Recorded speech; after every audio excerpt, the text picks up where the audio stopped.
The showrunner of Daredevil for Netflix responds to fans talking about the fact that Disney is running a scam with Daredevil Born Again as a tactic to not pay anybody involved with the original. And the showrunner says, yeah, that's what they're doing. So this comes at us from Stephen DeKnight, who's replying to a fan who was talking about the fact that once Disney canceled Daredevil, which we'll get back to just in a minute, that they did this because they know when they reboot it, they can use the good old tactic where Disney has in the past, along with many other TV stations and networks out there, taken a TV show and after a certain amount of seasons, they literally rebrand it as something else. And that way, they don't have to pay the people residuals because they passed a certain threshold. They've done this with like The Sweet Life of Zack and Cody, for example. That's a big one that always sticks out to people when they, retitled it, right? So he responded to this saying, yeah, he knows about this. Yeah, it's a Disney scam. Rename it, and then it resets the contracts. So that's what Disney did.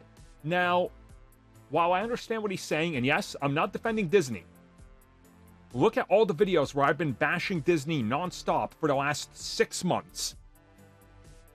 It's not entirely right. Netflix canceled Daredevil. And the retainer on those contracts was 2 years, it stays on Netflix. They legally could then not bring back the entire cast and crew and reuse anything that they were working on because the retainer was gone. You legally cannot do that anymore. It was gone, effectively put into a locker, destroyed, whatever, but all their ideas and plans are officially non-existent because they were under ABC, who was producing the show for Netflix, and it was Netflix's decision to cancel everything when Disney Plus was announced.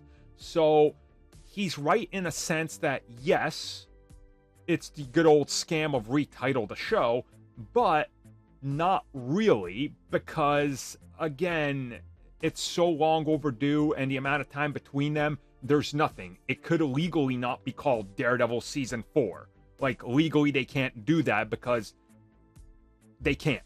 We've went over this in other videos before. Contractually, that's not a thing. So they have to do this and do a fresh reboot, and I put that in quotation marks again. So I understand what he's saying. Yeah, it's a good old scam that everybody does, but it's not in full effect here and not fully valid.